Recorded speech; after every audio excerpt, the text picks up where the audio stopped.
Good morning, Gambia. Good morning, Africa. Good morning from wherever you're watching us from. We are back to yet another interesting, educative, and of course, interactive edition of this morning program coming to you live on QTV at our studios along Karaba Avenue. Mbokk yi ñu leen di nuyu di leen dalalaat fii si beneen edition yi Good Morning this morning program comme nuñ ko dee defee saa su ne rek dañ dee start with newspaper review.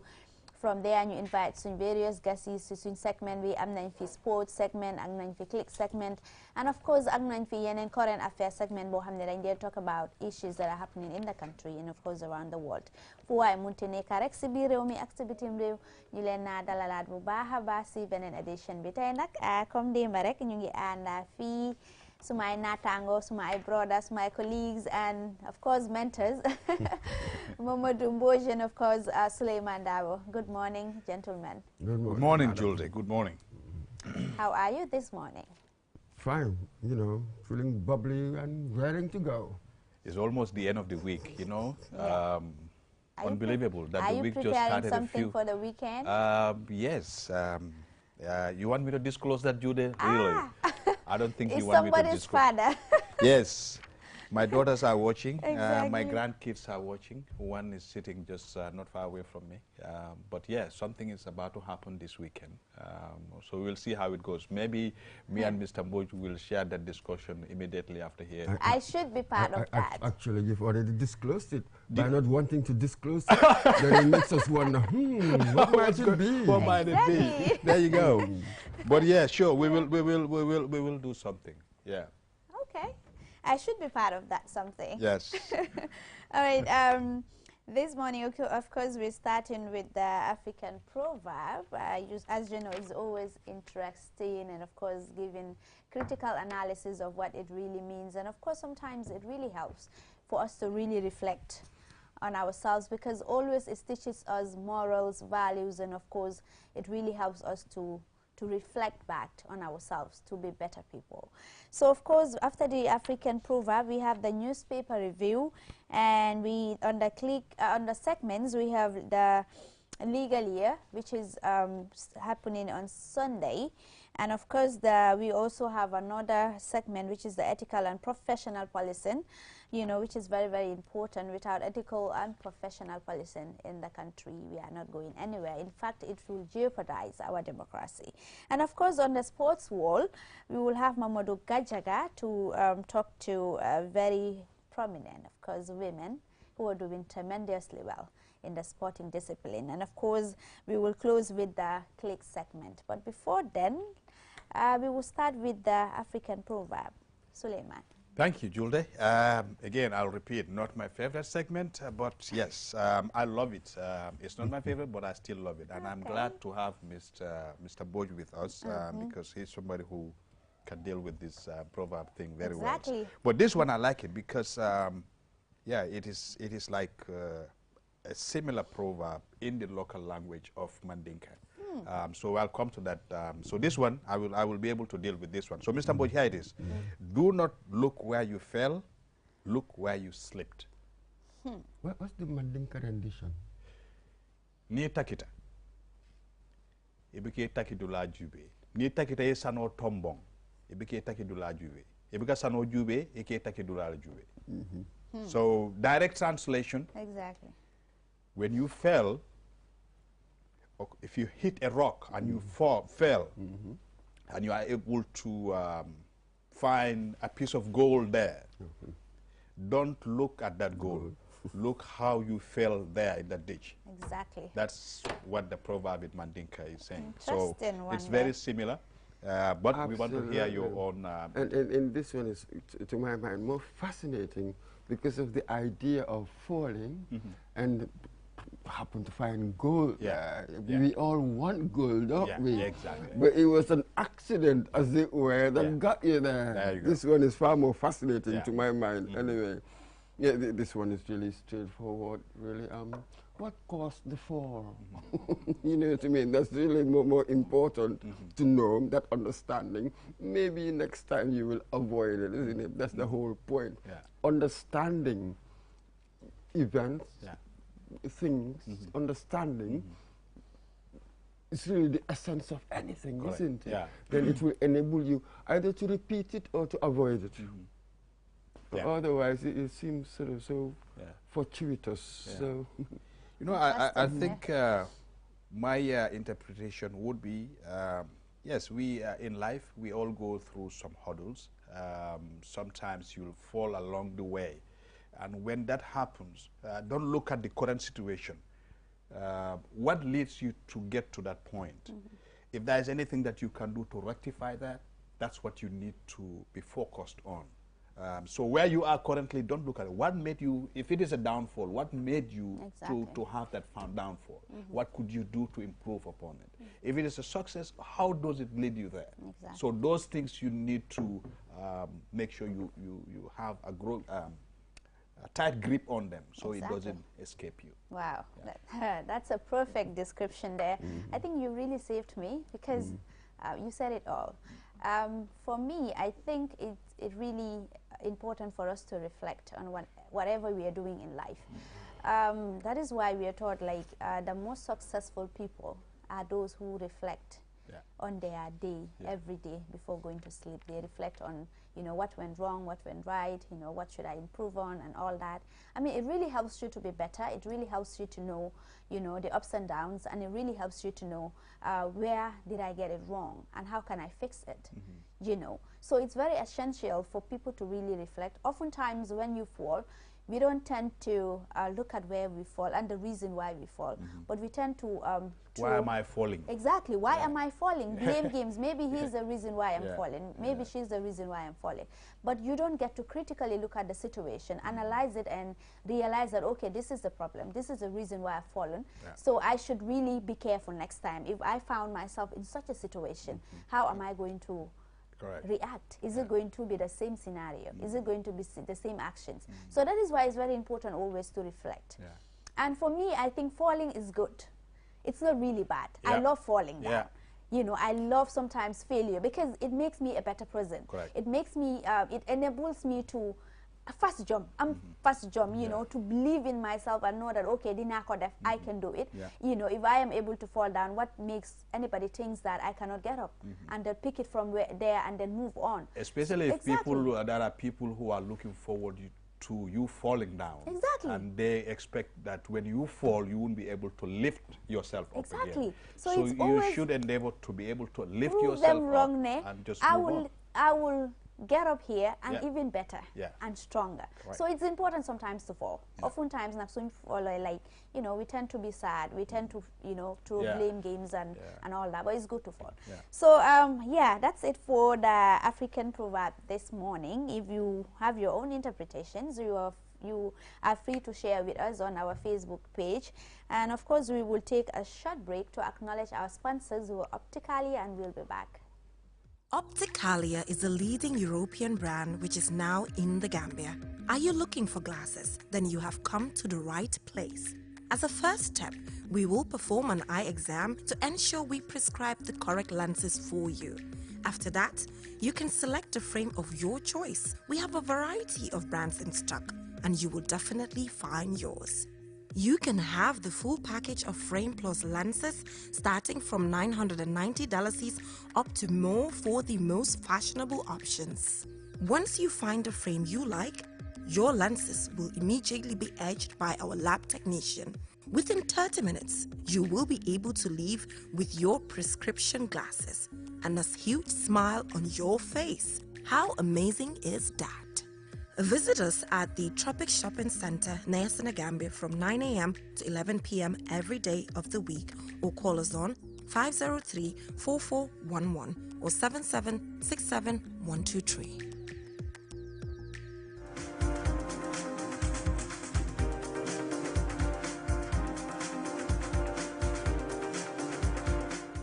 Welcome back. If you are just joining us, this is QTV This Morning program coming to you live on our studios along Karaba Avenue. And of course, I am Julda Jai. And now is the newspaper review with Momodou, our newspaper review guest. And of course, Mr. Mboj, and a newspaper.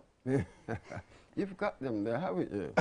It's a phone bill. You could make this is modernity, man. You can use your phone. Yeah. So the newspapers. the soft copy one? It's the Absolutely. 21st century, guys. Yeah. So the newspapers that I have here this morning is the Standard, the Point, and of course the Foroya newspaper. The Standard newspapers, the headline, main headline there says, Team Bakari vows to beat Mayor Bensouda. Interesting. And public servants must be contented to avoid corruption. And Diaspora says $20 airport fee is killing Gambian tourism. And auditors slams BCC's management report. So on the Point, of course, BCC spends over $100 million in 2019 and 2020, and MOPSI to roll out competence-based curriculum. Really? World Bank remembers late VP Badara Juve with glowing tribute, and well-designed tax system can promote economic prosperity. And of course, on the Foroya newspaper, fish price soars, vendors complain, and IEC briefs stakeholders ahead of the local government elections. And fourth accused person in Koina Cat's trial absconds, and the editorial says the power of the executive presidency.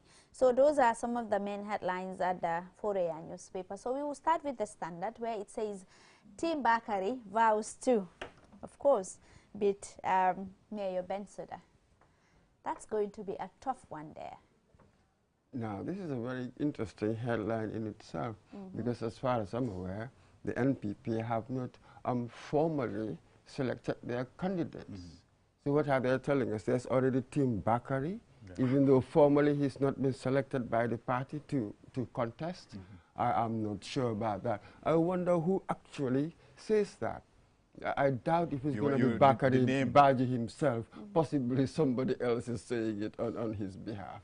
We do not know. Can he beat Mayor Bensouda? Oh boy, who can predict that? Really? And I'm not even interested in predicting anything. The electorate will decide. Yes. Yeah. For me, I'll just keep an open mind and just look at things, you know, in whatever direction they're going to go. Well, we'll follow. Yeah. The electorate will decide. Yeah. Exactly. Well, Bakari, NPP, you're absolutely right, Mr. Boj. They've not made a formal announcement. But I guess this discussion is is being triggered by reactions from Bakari himself, exactly, and people close to Bakari. He's already confirmed that, yes, NPP has approached him to contest the elections in KMC. So it is not formally announced by NPP, but again, the reactions that we are getting from Bakari and people close to him suggest that he might contest this seat. Now, we wait for the formal announcement to be made, and then we can, you know, widen the discussion. But for now, we will limit it to political discussion within the media, within political activists, between people who are activists. So that's how I'm looking at it. But if Bakari is decided to jump into the into the arena, it will be interesting. He's got a following. You can't deny him that. He's got a following. He's contested this seat before. Yeah. It's not that he's coming into it for the first time. This is something he has done before. Talib Bensouda of UDP, he has been there for a period of time now, about 5 years now, if not more, and he's strengthening himself in KMC.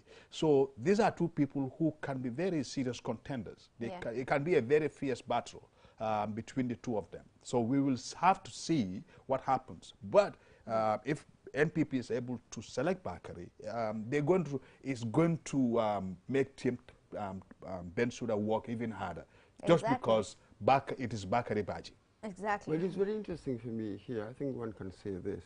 Now he's a minister. Yeah. I wonder why he wants to go and be a mayor.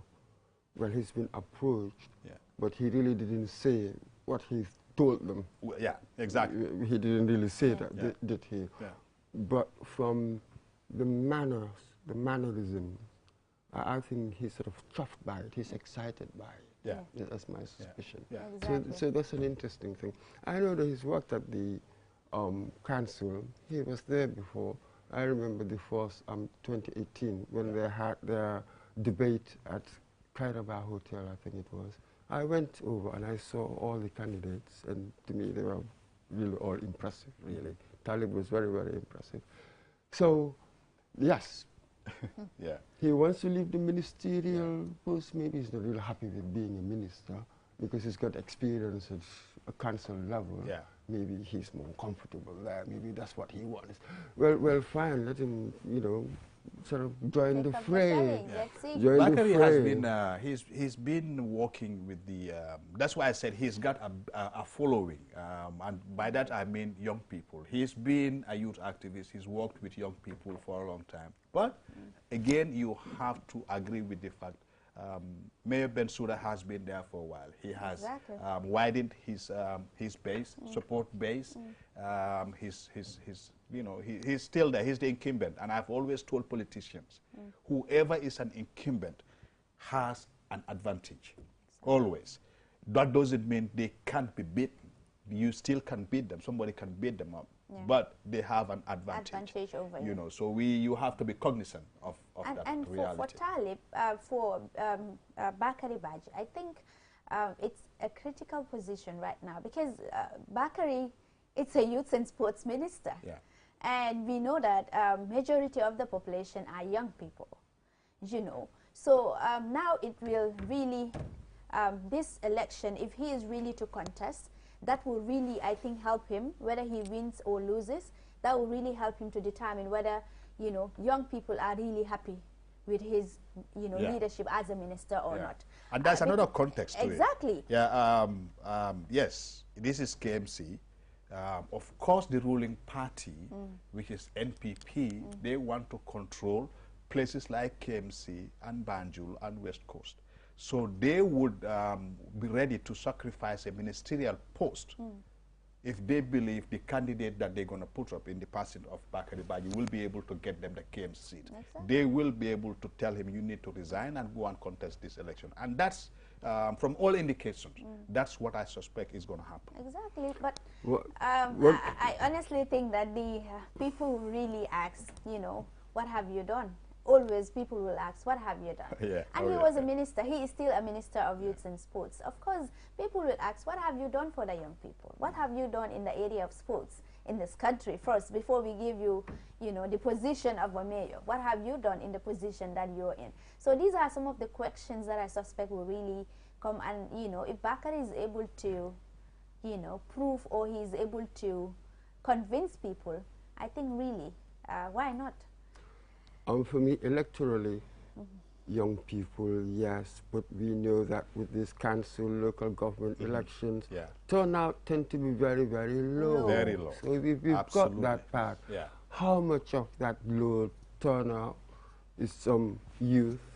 I'm really not sure whether youth are sort of roused, as it were, to get themselves involved or to bother to wake up in the morning and go and vote in local government stuff. Most people, perhaps with the presidential, even with the National Assembly, remember what happened, low turnout. Exactly. So we'll see how things go. Anyway. So we move to our next story. This one is saying a diasporan says $20 airport fee is killing Gambian tourism. I mean, we've seen people complaining, even recently on, I think, what's on Gambia, one of the tourists wrote to say that, okay, he is really discouraged and this issue is really something that will affect Gambian tourism, because he came with a colleague for the first time, and the guy was really, really furious about the whole issue. Yeah. Well, let's put it this way. The statement that the $20 is killing Gambian tourism, how do they know? What's the study? I can understand the argument that, oh, $20, that's stiff. That could likely impact tourism and, you know, and the like. On the surface, one can understand that. But I need a proper study to show us that it is actually killing us. Then we can go to the minister and say, actually, that's the data. Do something about it. I understand what they're talking about. I just don't want us to start making these overinflated statements about things. Let us be sober and have our feet on the ground. Okay, this is stiff. Why has the government introduced it? We know that, for instance, GRA, they've given them these targets as a way, and they have to get it from somewhere, for God's sake. So most things will go up. We will have to pay these things. We are already suffering that. We all understand how the world is right now, the chaos we are in, so all sorts of things will happen. And then, indeed, governments will also try to slip in all kinds of policies using Ukraine, whatever, as pretext. We know all these possibilities. Right. Yeah? So one would be on the alert, as it were, yeah? But don't make sort of unbacked, you know, overinflated statements about things.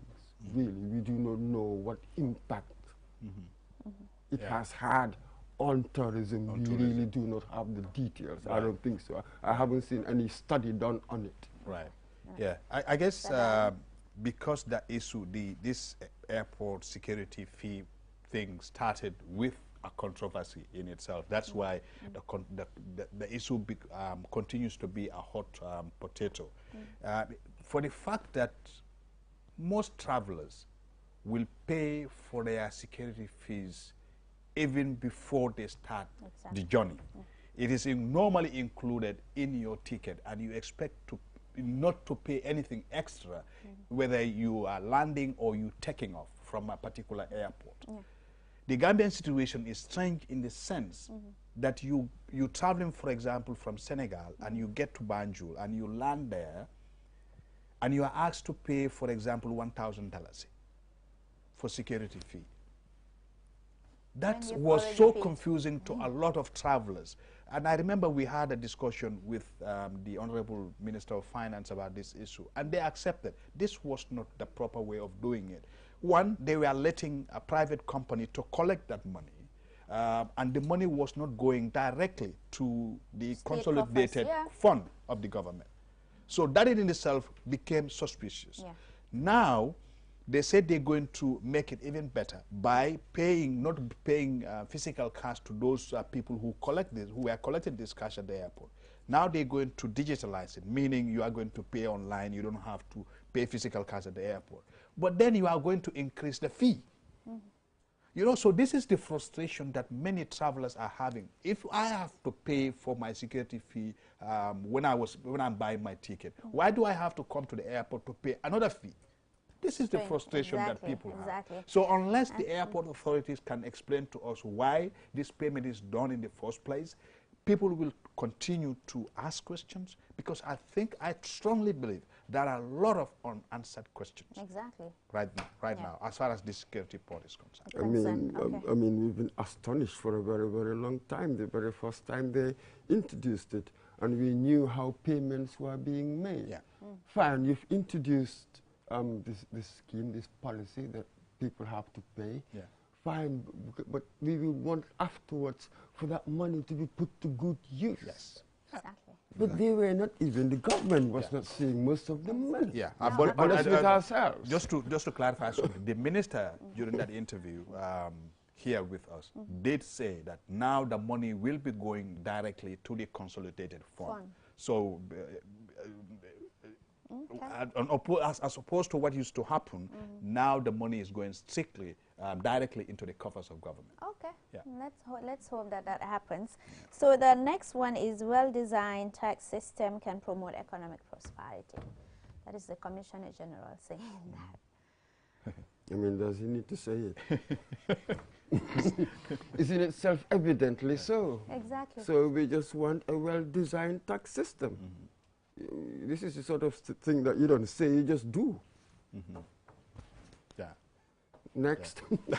I guess, no, I think you are right. So it is right. I mean, it's really obvious that we need that as a country. I mean, even at council level, it's obvious that the tax collection, they are facing a lot of problems because of this manual way of collecting tax. And, you know, the accountability part of it has not really been going on.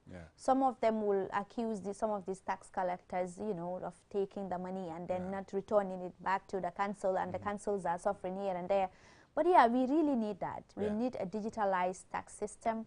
you know, in this country, in all sectors of government, not just the, you know, Gambia Ports Authority or Revenue Authority. Or we need it in all sectors of the government to be able to, you know, hold government to account, to know where our monies are going to, how it is being spent, and, you know, and all that. But without which, you know, we're just going to find some loopholes, and of course the corruption will just continue. Yeah, absolutely. But you can just be careful with this, what they call techno fixes. It will minimize a lot of things. But my technology and how it works for me, my technology is as good as I am. We input the information. We do all sorts of things. You know what I mean? The idea that with the technology, then things will be fixed. Thank you so much, Mr. Mosh. I've been told that the time for the newspaper review, we exhausted it. Thank you for coming along. Well, viewers, that's all for the newspaper review. We will now take a short break. When we return, the program continues, and of course we have Ms. Fatoumatta Cham, and Director Communication and PR Judiciary of the Gambia, to talk to us about the legal year, which is on Sunday. We'll be back. Espas Motors is the largest and most modern auto service in the Gambia. Espas Motors is the only authorized dealer in Chevy,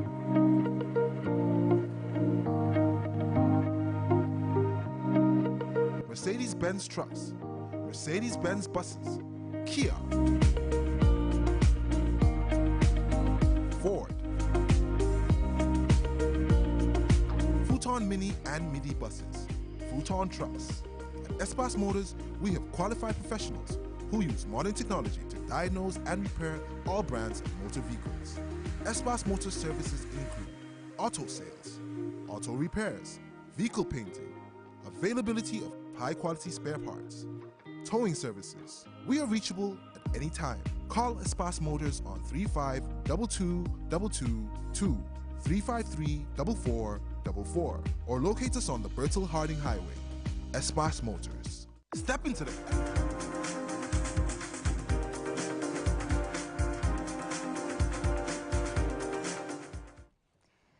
Welcome back. If you are just joining us, this is QTV's This Morning program coming to you live on our studios along Karaba Avenue, and of course I am Julden Jai. The segment is, we have here Ms. Fatoumatta Cham. Ms. Fatoumatta Cham, of course, Director Communication and PR Judiciary of the Gambia, and to talk to us about the legal year. I'm not in the legal year, judiciary. Mashallah, it's Gambian owned. Most of the people in the judiciary are Gambians, and mashallah, now it is independent compared to before. So it will be really interesting to talk to us about the legal year, its importance, you know, the history of the legal year. Why do we even deem it necessary to have it in the first place? Thank you very much for having us. I want to believe this is our debut appearance on QTV Gambia and on This Morning, and we are very happy to be here. Well, the legal year is a tradition for not just the judiciary of the Gambia, but for the entire justice sector in the country. I mean, it is our flagship event, actually, and the celebration of the event can date back to 1982, when Uncle Idrissa Fafambai, legal luminary, was the Attorney General and Minister of Justice.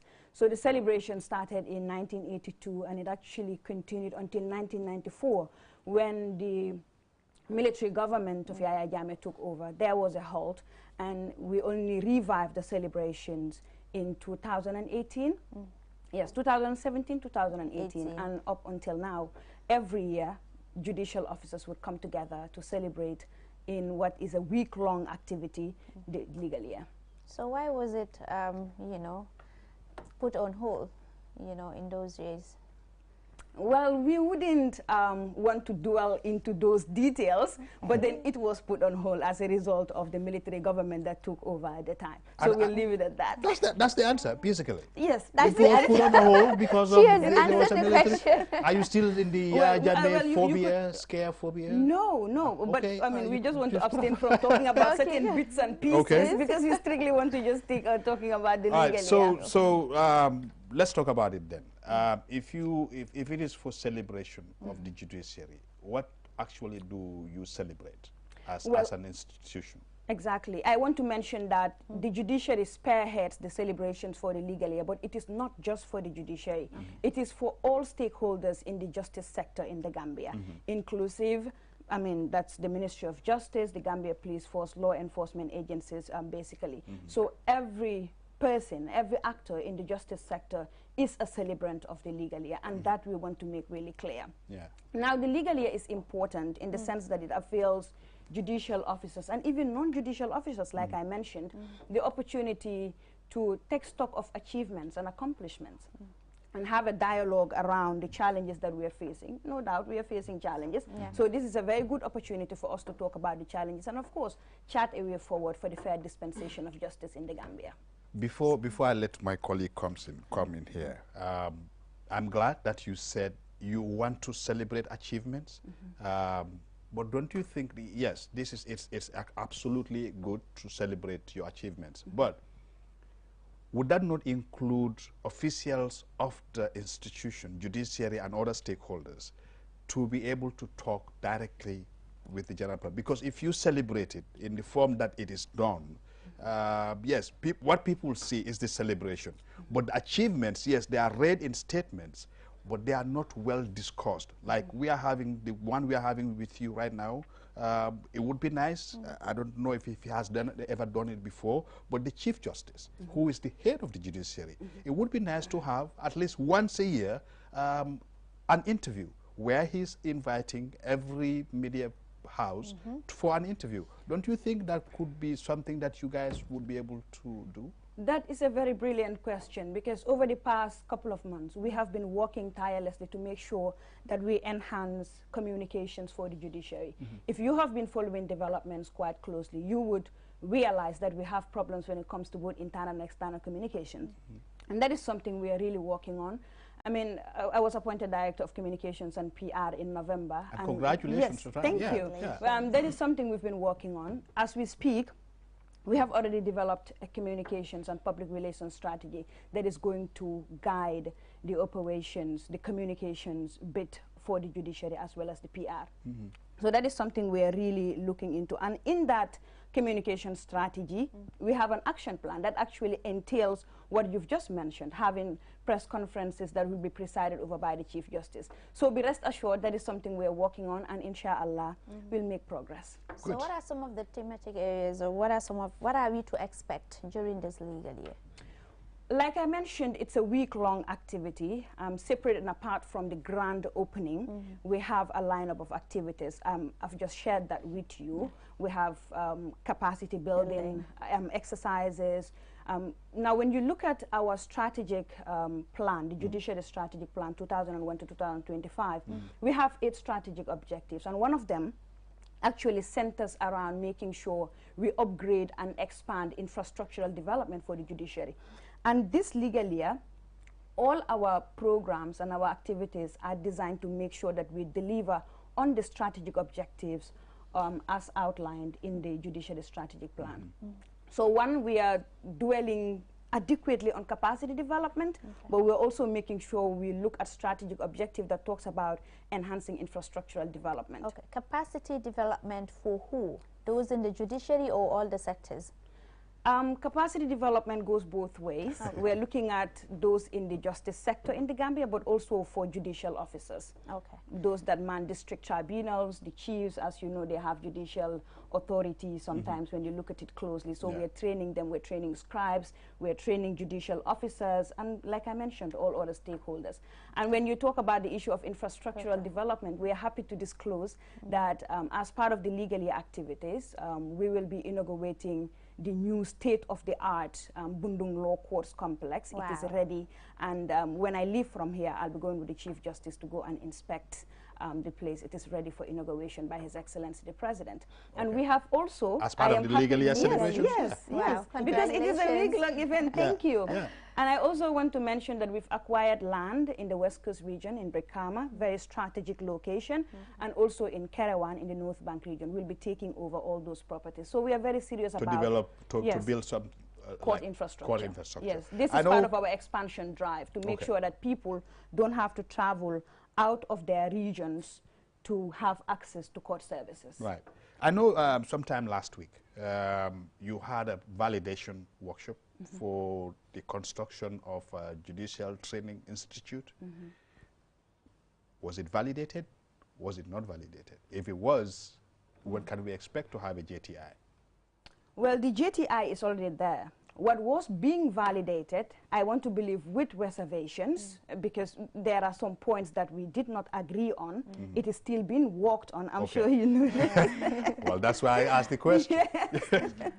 So the institute is already there. I'll share with you guys a video before I leave. The institute is already there. So what was being validated was the policy, the document that would guide the operation of the institute. The document, when you're talking about a proposed bill. Yes. That's what you're talking about, right? Yes. A proposed bill for the National Assembly. No, it wouldn't go to the National Assembly as we speak. It has to be, you know, okayed by the judges. No, I get that. But then when it is okayed, it's going to the Ministry of Justice to be made into a form of a bill to be sent to the National Assembly. I want to be clear here. So the JTI is for the judiciary of the Gambia. Yes. It guides the operations of the JTI, that particular document. So it has to be okayed by the judiciary itself and its stakeholders. So you must have seen that during the validation workshop, all stakeholders in the justice sector were invited. But I mean, that's a conversation we can have another time. Exactly. Okay. We are talking about the legally. Of course, if we are to talk about the successes of the judiciary, what would it be? Well, right now, we are so heavy on infrastructural development and leveraging on information communications technology. Right now, we want to expand the cards. I mean, that's a very huge development for us, that we are leveraging on the opportunities that are offered by IT to make sure we improve court processes. I mean, we've also succeeded in case management, even though there is still room for improvement. We have backlog of cases at the judiciary, but we are making progress. And infrastructure-wise as well, I mean, like I just mentioned, we've acquired lands in Brikama, in Kerawan, and I mean, talks are ongoing to make sure that we diversify and upgrade the existing courts that we have. So would you also want to celebrate your independence? Because you mentioned... Obviously. Yeah, but I mean, how does it compare to, say, for example, 10, 15 years ago? We have made progress, really significant, respectable progress when it comes to independence, autonomy for the judiciary. I mean, that is, in fact, strategic objective #1 for us when you look at our strategic plan, to make sure that we enhance autonomy for the judiciary. And when we talk about autonomy, I mean, it has to be both administrative and financial. One cannot go without the other. So we have made progress, especially when you look at the past republic and now. Commendable, respectable progress, but there is still room for improvement. And we acknowledge that, and we continue to work towards delivering on strategic objective #1 of making sure that we are entirely autonomous. Good. On some of the challenges as well, because over the years, of course, we know that the judiciary have been really celebrated for being independent and all that. But of course, people were really complaining for the fact that it takes forever before people get justice. Yes, and that actually speaks to the fact that we have inadequate case management procedures in place at the level of the judiciary. That is one challenge. Like I mentioned, even though we've made progress, there is still so much to be done. Because, I mean, we don't have the statistics, but, I mean, even the ordinary person, the lay litigant, would tell you that, like you said, it takes forever. I wouldn't want to use forever. I mean, that's what people are saying. It takes forever. Yes, from when a case is filed at the judiciary, at our courts, to when a judgment is delivered. I mean, you go to our offices, there are backlog of cases. But that is also as a result of the fact that personnel, exactly, I was coming to that, and inadequate finances to make sure that we leverage on the opportunities that are available, to make sure we have adequate personnel, to make sure that we have the necessary infrastructure, technical infrastructure, you know, leverage on some of those opportunities to make sure that cases are delivered or justice is served in a timeous manner. Okay, so let's talk about Sunday. the big day itself. Exactly. Indeed. What's going to happen? She's smiling. Yes, She seems to be excited about Sunday. But what's going to happen on excited Sunday? about Take us it. through the day. What's going to happen? Yes, what's going to happen is people will start coming at 9, and we urge the invited guests, obviously, to come at 9. And then His Excellency the President would also come. The Speaker of the National Assembly would be there. Obviously, His Lordship, the Honorable Chief Justice Hassan B. Jallow would also be there. We would have statements to be delivered by not just judicial officers in the person of the Honorable Chief Justice, but also other members of the justice sector, the President of the Gambia Bar Association, the Honorable Attorney General and Minister of Justice, Dawda Jallow, as well, will deliver a statement. And His Excellency the President, as the chief guest that day, will officially open the legal year. I mean, the legal week, right? Because we have a lineup of activities for the event. Yes. So during this period, no court cases, nothing. The judiciary is on vacation. No, not on vacation. The vacation has passed. No, I'm asking if during this period, if the courts are going to continue working. Somebody might be wondering, like you said, it is going to be a week-long activity. Somebody who's got a case there could be saying, well, they're going to be on a week-long activity, then I don't need to go to court. That's a very brilliant question, and I want to make it clear here that there wouldn't be a halt in the services that we'll be rendering to the public. Even though there are a series of capacity building exercises and some judges will be taking part, but our work at the judiciary will continue. And I just want to talk about one important capacity building. In few seconds? Yes, in few seconds that we'll be having, which is the discussion workshop on reforms on the rules of practice and procedures of the High Court, as well as the subordinate courts. Because when you look at some of these procedures, they date back to 1932, 1933, 1940, or even earlier. Before the country was even born. Yes, before the country was even born. So they've actually lost touch with contemporary judicial procedures and practices, and there is need to change them. So that is quite important. Okay, thank you very much. That's Ms. Fatoumatta Cham, Director of Communications and PR Judiciary of the Gambia. She was talking to us about the legal week. Yes. Thank you very much for coming. Thank you for having us. Go to court if you have to. Yes, please. There is no vacation. We will now take a short break. When we come back, we will speak to the Assistant Police PRO, Mohammed Darboe, and she will talk to us about the ethical and professional policing. We'll be right back. By Komena Woni Network, Burado Holorede, ko Lady Gambia do, QCell continue a dangol on internet service Holorado, ko Lady Gambia do, e 4G plus internet speed on men innama, no yabi tenon kadi no holora, watu kala dula, e QCell. Nabu QCell SIM card Johnny Yahuka QCell customer care center ji ko lady do fina fitoroda odo 4G plus internet yawudo ko lady Gambia do fi hebgol hen ko labi ida wawi nodude QCell customer care 111 QCell suñu bas menen udditi lawol ngol si wobbe jokki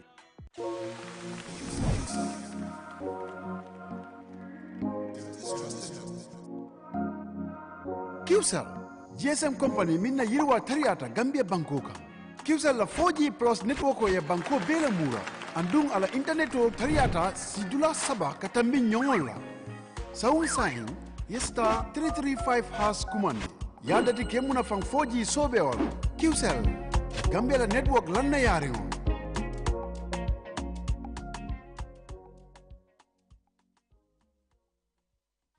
QMoney is back again with its easy-to-use, secure and convenient mobile app that allows you to carry out all your transactions. No matter where you are or what time it is, you can always access your funds. With the new QMoney app, you can cash in and out, buy credit, buy QPower, shop, make payments, and so much more. You can also send QMoney, pay bills, receive international remittances, and transfer cash to others. Just download the app from your Play Store or App Store and get started. For more information, call customer care on 133. QMoney, Sinu Kalpe. We innovate, others follow.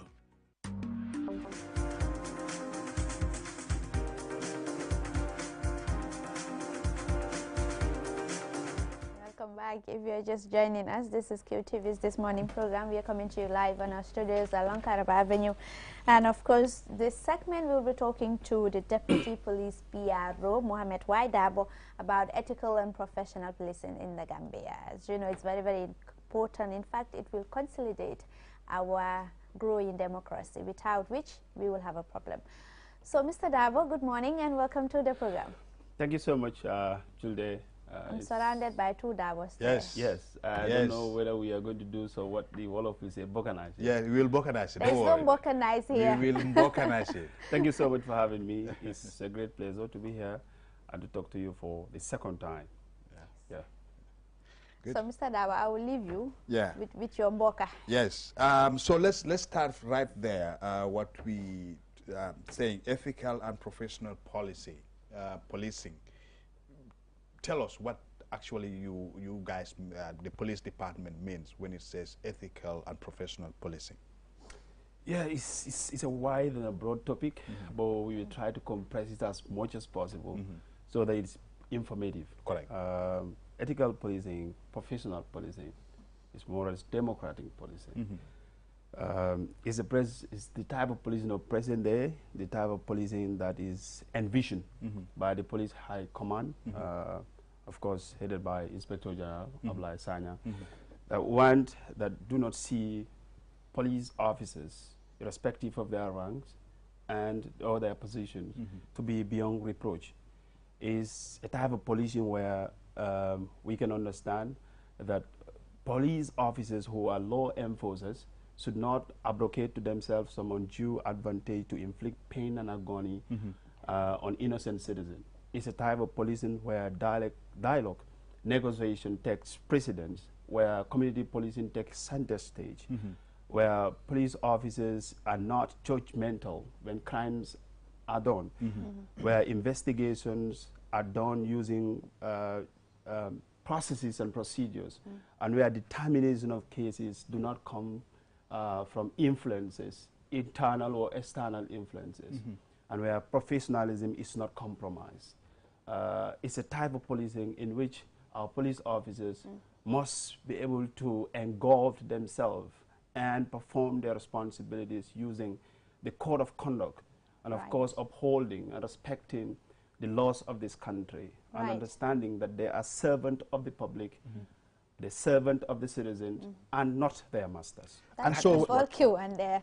But how ethical is the Gambia police force? Quite ethical in terms of performance, quite ethical in terms of procedures, quite ethical in terms of delivery of a recent day.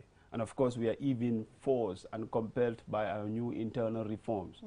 Understandably, there are security sector reform that is ongoing, but there is also a police doctrine that we have drafted, thanks to DECAF, who has been a great partner in ensuring that can come to life. That doctrine is one that advocates for accountability, is one that advocates for transparency, and is one that advocates for honesty in our service delivery. And of course, one that advocates for a competent police officer, police officers that are capacitized, police officers that have the capacity and the intellect, and that have that demeanor in their approaches and in doing their services adequately. And in talking about this ethical and professional policing ideas, do you normally have police officers introduced to this during recruitment, during training, or after training? How do they come to learn about this ethics of police officers? And you know, I think you know what I'm trying to do. Yeah, I understand. I understand. Police is kind of different from other public institutions.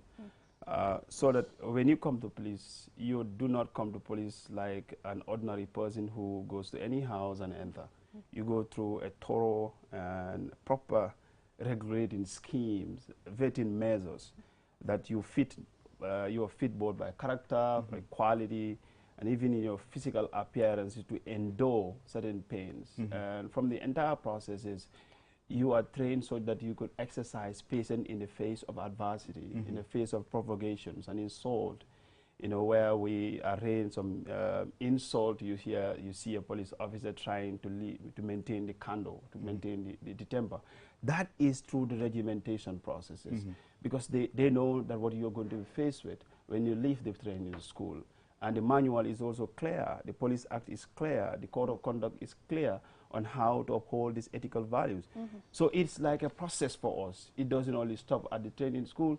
We also conduct capacity building. We have partner institutions that are concerned with human rights, that are concerned with security measures, that are concerned with the behavior, democratic policing measures.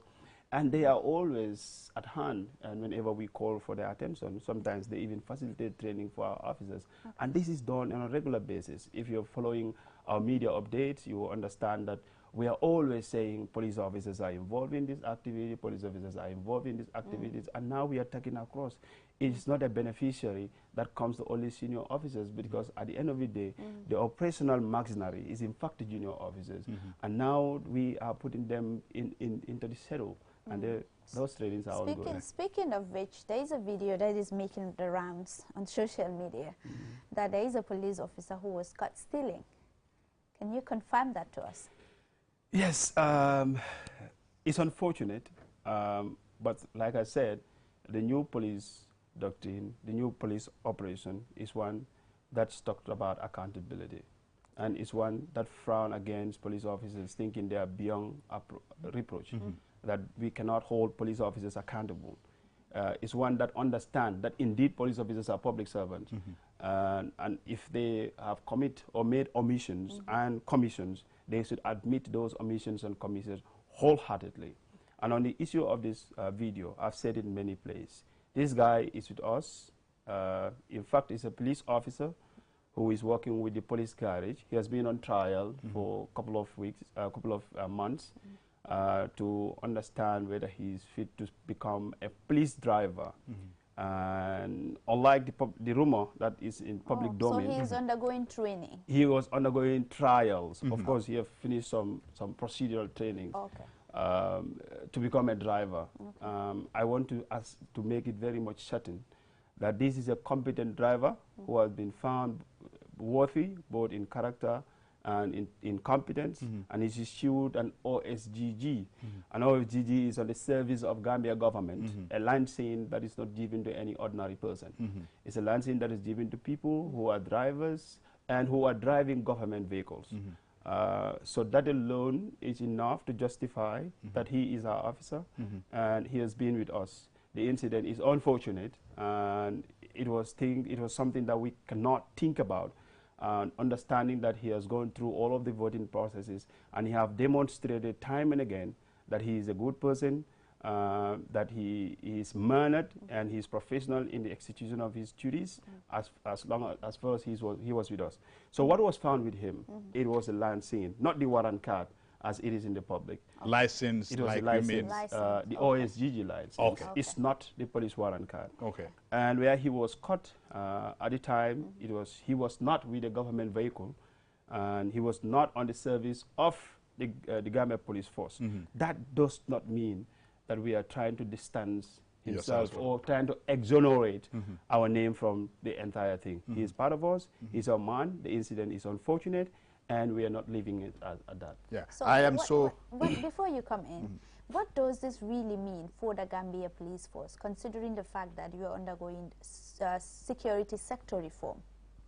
It's a wake-up call. It's a wake-up call for us that, like any institution, there are other people who will not compromise integrity, and there are other people who will not betray the code of conduct.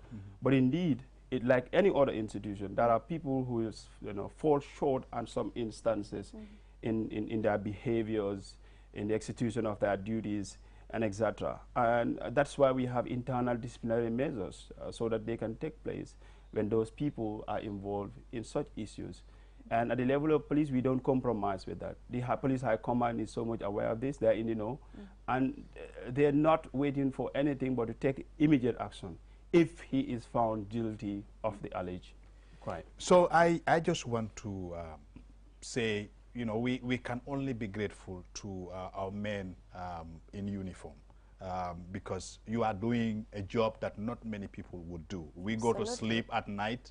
You are the ones who are on the streets to protect us, our lives and our properties. So I truly, truly, sincerely commend you for the work that you guys do. Thank you. Having said that, the ethics that we are talking about, professionalism in the police department, how do you improve on this on a daily basis? I want to give you this example, besides the one we've just talked about, the one in Nyonfele, yeah? So I was driving to Banjul the other day, and there was a police stop right in front of me. 2 vehicles ahead of me. The other one, the one I was directly following is a truck, big truck lorry, a lorry, as we call them in the Gambia. This guy gets to the police post. The police officer was standing right in the middle of the road. And he took a step to get to the driver. And they talked about something. He came down, and I see his hand going up there, and he was given something, and he put it right in his pocket. Bribery. Yeah? The truck driver left. So it was me next. He doesn't even want me to stop. Either for some reason he's recognized me, for some reason he don't want me to, but I stopped. I forced myself to stop, and I told him, what you have done, please don't do that again. If you want to have this kind of thing, tell the driver to leave the road, go off the road and talk to him, so you have that personal discussion with him. If he agreed to give you anything, let him give it to you. But the way you did it, you don't know who is behind you, who is watching you, who is paying attention to every single thing that you are doing. Exactly. So you know what he did? What do you call this, a salute? That's what he did, and he said, he shook my hand and said, thank you, brother, for telling me this. I will never do it again. Exactly. Again, it takes me back to the point. The work you guys do is commendable. We are so grateful to you. Yeah. But ethics and professionalism in your work cannot be compromised. You guys are just like pilots that fly airplanes. So having said that, can I add to that? Exactly. Thank you so much. You know why he shook your hand? Because already he knew that he was at fault completely, and that it was completely against our ethical values to do such an act, you know, of bribery, of accepting bribe from right in the open from commercial driver. Yeah. In fact, when he stopped that vehicle right on the road, he's supposed not to be there for more than 3 minutes, maximum 3 minutes, you know, and he's supposed not to be on the road. He was supposed to be parked somewhere outside. Yeah. If we have some scores to settle with him, you know. So you don't disrupt the traffic. It's unfortunate that happened. And understanding that the police will not accept that behavior, and also understanding what he did was a crime of its own. He has to just come to you and tell you, I am sorry and I accept responsibility. Yeah. Yeah. So and I must admit he did that. Yeah. He did that. So that goes to tell that some of these things are behaviors that come from self. They are behaviors that come from persons. But these are not behaviors that are indoctrinated to them by the institution. You know, all of them are encouraged, always advised on upholding ethical values in the exercise of their duties. These are repeated by the head, the police high command. These are repeated versions from the heads of departments, and these are repeated by even their commanders in stations, in unit, in base. So when they behave that way, it's unfortunate, but they are doing it on their own volition. It's not one that can be said as imitating or values that are indoctrinated to them by the institution. So having said that, I know that we don't have time. I think we have less than a minute to go. But tell us, what are you doing in terms of the trainings, in terms of the security sector reform? Are you involving also these traffic officers? Because oftentimes people allege that it's very common. Like they take bribes and all that. They don't even care if you're faulty or even if you don't have license or your license expires or your car is having problems. They will just let you go so long as you give them something. What are you doing about that? The vision of the police high command right now is one that doesn't job with standard and capacity. And as a result of that, we do not just want to build the training, providing trainings for them, but we also want to even build up an avenue where these trainings can be permanent. Part of the topmost priority of the IGP is to put up a police training school. It's unfortunate that we don't have a police training school, you know, or police academy, if you want to call it, where police officers will not only go there for training through the space of their regimentation period, but also will go to tertiary institution. You have police college, police university, where you move from one level to another level in Gambia. That is a topmost priority for the IGP, and he's putting all hands on deck to ensure that this come to life. You know, so that's what we are doing. We're training our traffic officers. We're even dressing them more professionally. Already we have all of their gadgets, and we are doing the sieving, appropriate sieving, so that those that are known, reported all the times to have behaviors that are opposite to the values and ethics of police are those that we definitely going to do away with. Thank you. I know, but we will not do justice to the topic if we don't know what will befall of that police officer who was caught stealing. What is the penalty now? The police officer, like any other citizen in the country, right now we are now observing and respecting the law. What he have done is criminal. What he's alleged of is criminal. Stealing is criminal. And he's going to face the full brunt of the law. We are not compromising because he's a police officer. We are not accepting the fact that police officers should be above the law or police officers should be beyond reproach. No, everybody will be accountable according to the law. He will face the courts if he is found guilty, and he's going to be punished accordingly. Thank you very much. That alone is commendable from the police for you to come and talk to, face the media and talk about this. That alone is commendable. Thank you very much. Thank you. That is Mohammed Darboe, Deputy PR of the Gambia Police Force. He was talking to us about ethical and professional policing. We will take a short break. When we come back, the program continues. So stay tuned. Save up to 50% energy with the new side-by-side Samsung refrigerator. Samsung air conditioners come with HD filter and antibacterial for your protection. Save time, energy, and effort by using our washing machines, loaded with innovative features that offer superior cleaning technology. Step into the future of television with our slick and slim Samsung Smart TV designs. Sizes range from 32 to 85 inches. Smart LED, Crystal UHD Ultra High Definition, and QLED Quantum Dark LED. Get new ways of interacting with your TV. Unparalleled vision, right from the comfort of your living room. Our products are backed with 1-year warranty. Visit us at QCell Building at Caraba Avenue or at Boosterview Turntable.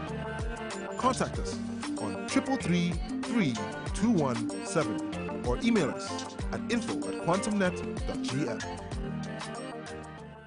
Medicalia is a high-quality clinic from Europe, which is now in the Gambia. Do you have an eye problem? Do you feel a hearing difficulty? Medicalia is here to ease the pain for you. The first and only hearing aid dispensing facility nationwide, where patients can be tested and treated to recover from their hearing loss. Fitted with latest generation equipment, our doctors can provide healthcare assistance for eyes, ears, nose, and throat. Common diseases like glaucoma or diabetic retinopathy can be diagnosed and followed up for fast and correct treatment. Make your appointment with the eye or ear, nose, and throat ENT specialist today to relieve any pain you might be feeling, as consultants are available daily. Contact us for more information. Visit us at Tropic Shopping Center near Senegambia from 9 a.m. to 11 p.m. every day of the week, or call us on 503-4411 or 7767123. Medicalia, premium care, personal touch. Sunyu Bundle. QCell Sunyu Bundle is the fastest, most reliable, and affordable bundle package in the Gambia. Whether you work, go to school, farm, or simply surf the internet, Sunyu Bundle is the best package for you. Get bundles from 20 megabytes to 13 gigabytes by just dialing *303# to subscribe and start enjoying the cheapest internet tariff on your favorite social media sites like Facebook, Twitter, Instagram, WhatsApp, and many more.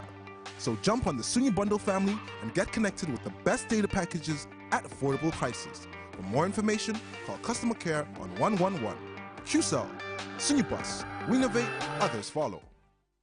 QCell suñu bundle mooy bundle package bu gën a gaaw ànda ko lute te it gën a yomba bundle package yi yëpp si réew mi fii bu nekkee yaa ngi sa liggéey kaay si school bi si tool bi duga rek si internet bi suñu bundle moo gën ci yow mun ngaa jëfandikoo bundle doore ko 20 megabytes ba 13 gigabytes dialal star 303 hash nga dal di bànneexoo internet tarif bu gën a yomba nga duga si Facebook Twitter Instagram WhatsApp ak lu bari dawa léegi nga bokka si njoboote suñu bundle bi pour nga mun a connect si data package bu gën a yomba pour am si lu leer koolal QCell customer care si 111 QCell suñu bos ñoo xaali yoon bi ñeneen toppa.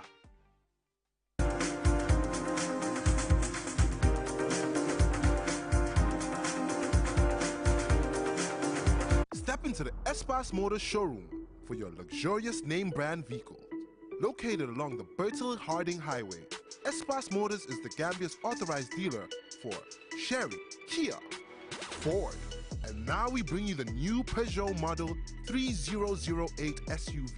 18-inch alloy wheels, 216 inches high ground clearance, keyless entry system, start and stop button, rear parking assistance system, reverse camera, adaptive cruise control with speed.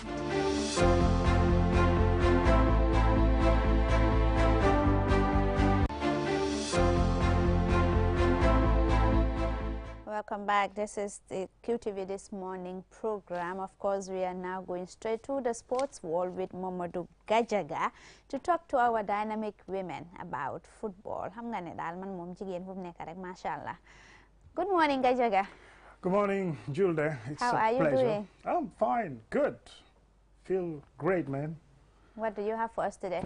Something special. Bronze medalists in the studio. They're winners in the women's waffle competition, Zone A, which was held in Cape Verde over the last 2 weeks. And they're here with me in the studio.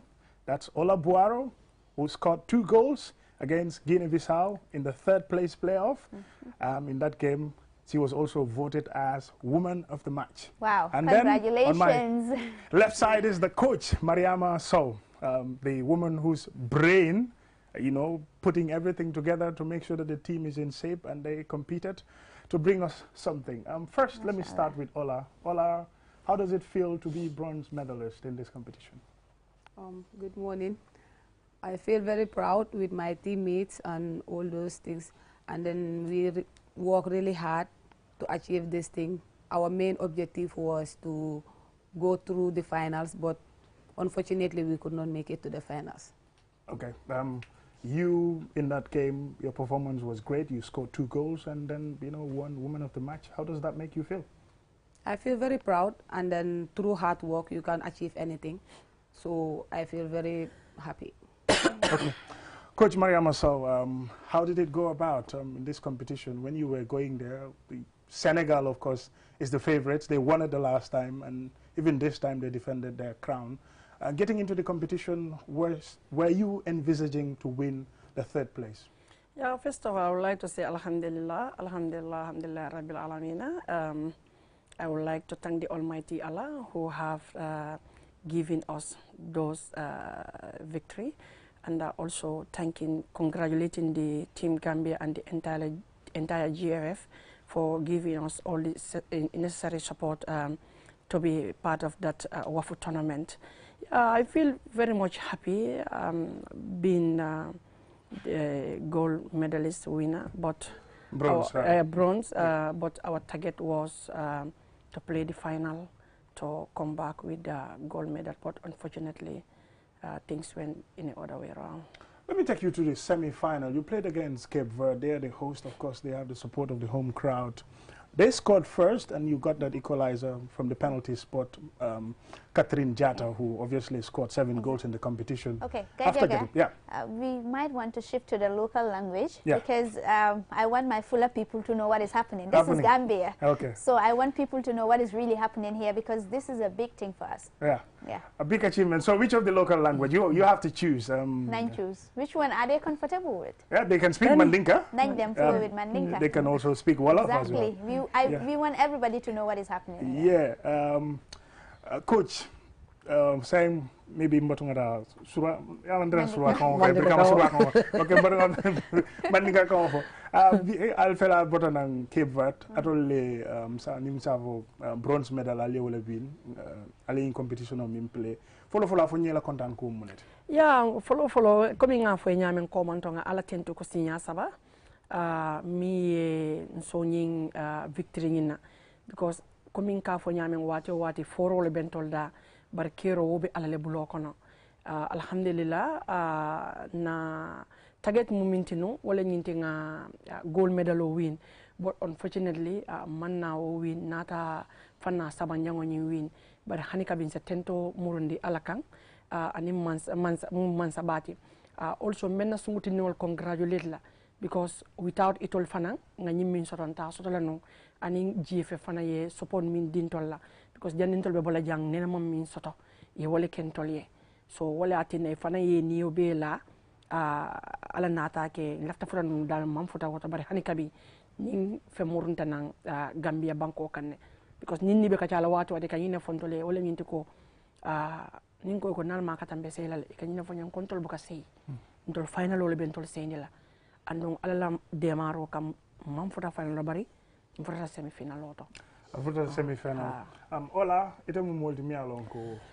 yelon ni borola bari ka football o fanankele Gambia national team musu team ni majo min ale bronze medal o ni win itele goal fula scoreji afonye woketo no nyaadi le goal fula score no nyaadi mba fala ko ala tento because since in the first game mba try kanono pour ka score but always na friend soul and na teammate soul e ka fonyelo ko ola just take your time you will score but always nte fongo ngalo ne ko at my final tag mbuka relax you understand so kabring the semi-finals ngana time tale even no coach fongo ya fola ka foko te okay ola is 45% because ola msuol you understand every time na tata to dafa def bopam bam ola defal ndanka nga relax na score so de bobu nonu dama dema mindset bi ne te mom duma dem may frik suma amé bol lek suma score te dina jox suma moro me ñu score and then that was it and then the outcome moy score na 2 goals you as a player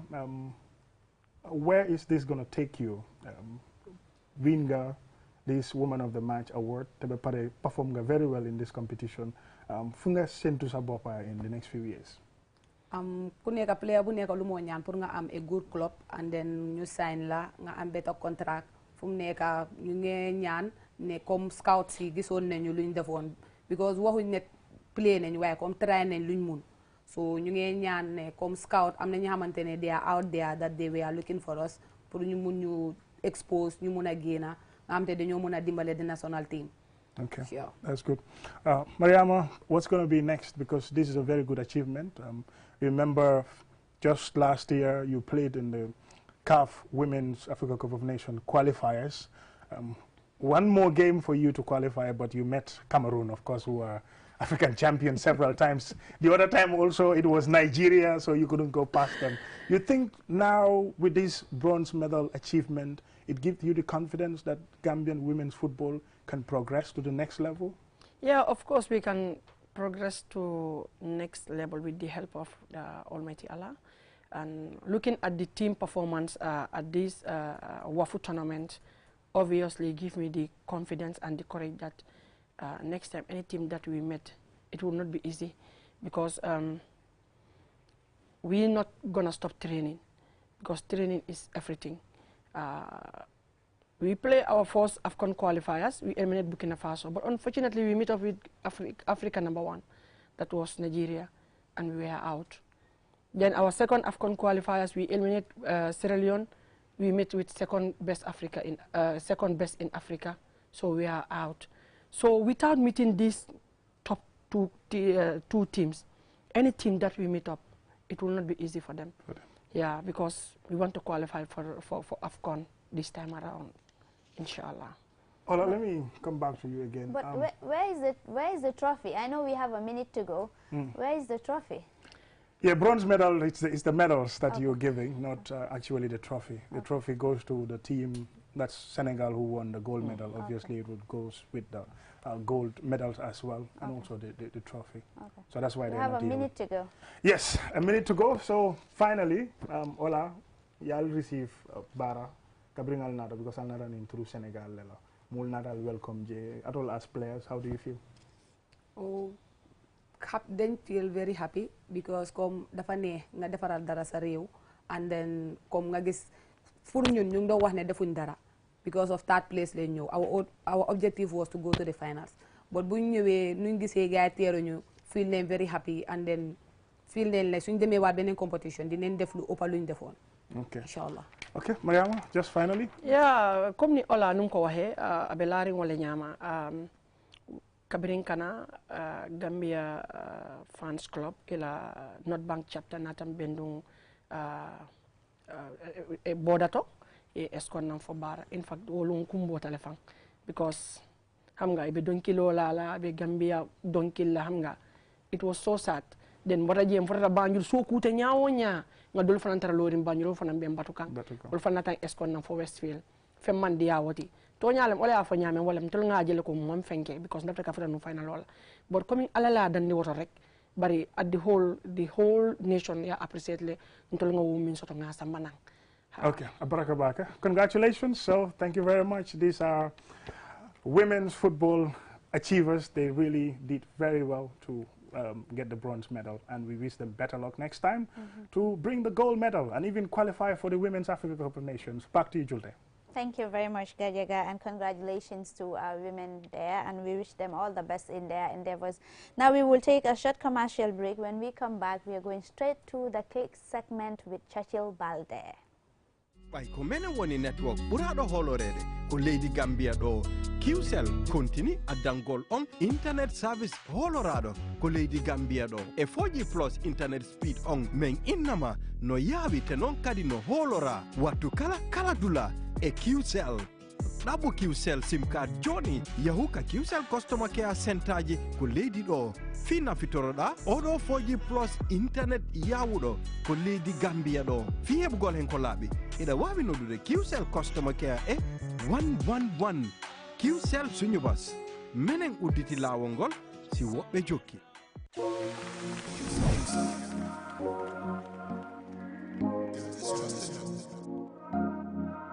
QCell GSM company minna yirwa tariata Gambia Bankoka. QCell la 4G plus network ya banko bela mura. Andung ala internet o tariata sidula saba katambi nyongola. Saun sahin yesta 335 # kumande. Yada ti kemuna fang 4G sobewal. QCell Gambia la network lanna yari on.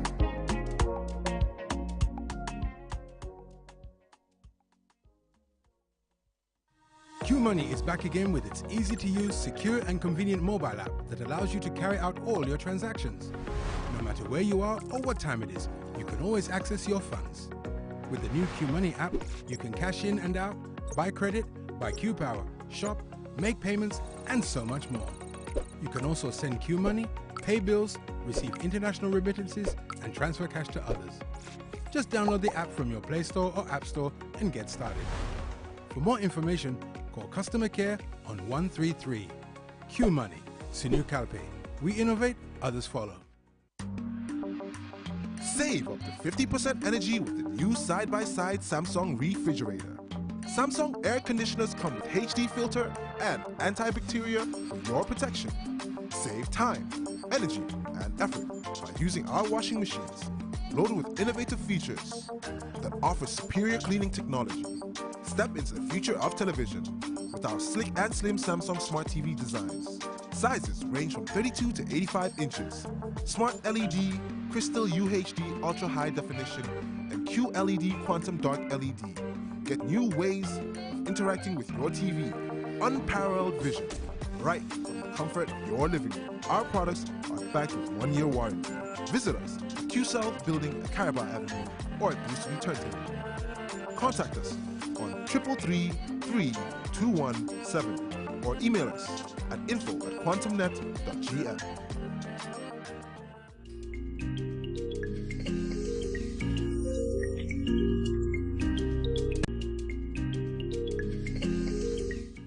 back. If you are just joining us, this is This Morning program, and of course we are heading to our last segment, which is the click segment with Churchill Balde.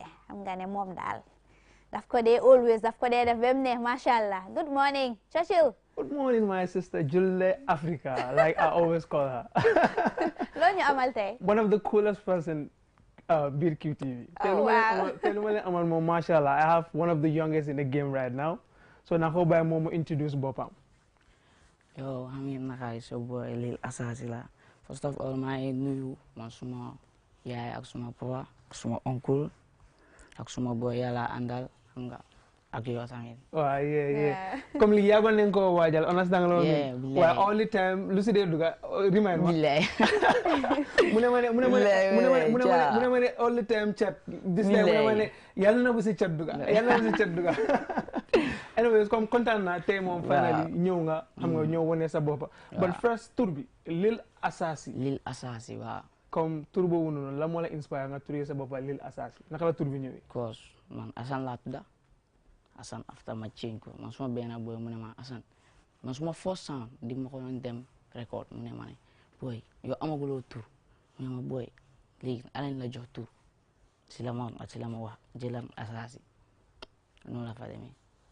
Assasi xam nga Assasi soo ko waree xool Assasi si boppam dafa mel ni nga ne assassinato wala assassination so man su ma xeebi loolu la ma doon because seen artiste yi ngeen am that creative mind play understand nga so man ma fa ne comme dafa nekk something like an assassinate koo xam ne lu nekk mu assassinate ko like beats ak yooyu noonu because seen moom kill things rek ngeen waaw so man su ma xeebi loolu la ma doon ok but si tur bi Assane foofu la Assasi bi jógee waaw so kan nga start doon music officially kañ man 2022 man la génne man suma first sound but depuis 2017 to 18 la start di am feeling ni rap.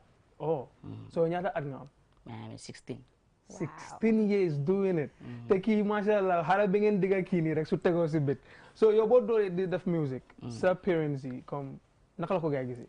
waaw gaay appreciate nañ ko sa noonu la ma gaay ñu ne ma wante yow bu faate jàng bi tamit waaw tan asileen noonu laa si nekkee di def nanka comme hard na si man nag but man ko mane sant so comme na yaa ngi dem school ba pare yaa ngi si rap bi ban school nga nekk maa ngi Sukura so yow fu mu nekkee nii ndax nga di mun a balancer ñaari comme school bi ak rap bi ndax nga mun a balancer ñaari af di hard si man nag but sant yàlla because su time school jotee maa ngi dem study bàyyi music bi focus si Saturday ak Sunday ma laal si tuuti su dee ama war a dem studio ma dem. amul benn artiste boo collaboré la waagum so far. am now kii ni Sparta boobu so léegi mu génn xam na. What about artiste yu mag a mag amaguloo kenn. try loo pour reach out to kenn tam kenn si gars yi. non but léegi tey. léegi xam nga lu ñoo def. xam naa ne some of them ñu laa seetaan right now. so man balaa nga start di wax ak gars yi man dama boo ñoom ñu gis la. understand what I mean so right now ma laa ñëw pilal bit. nga woon Gambia lan nga mun parce que man su ma starté music label right now yow yaa ne man xam gars yi xamuñ loo yow la mun man xam naa yow la mun yaa nekk the first person kan lay seen pare nga ok control room jox leen ma suma bit bi suma boy bu mu tegu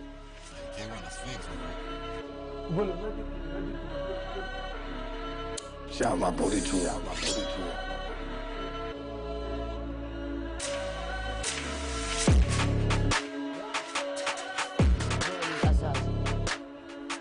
Man can run and man can back.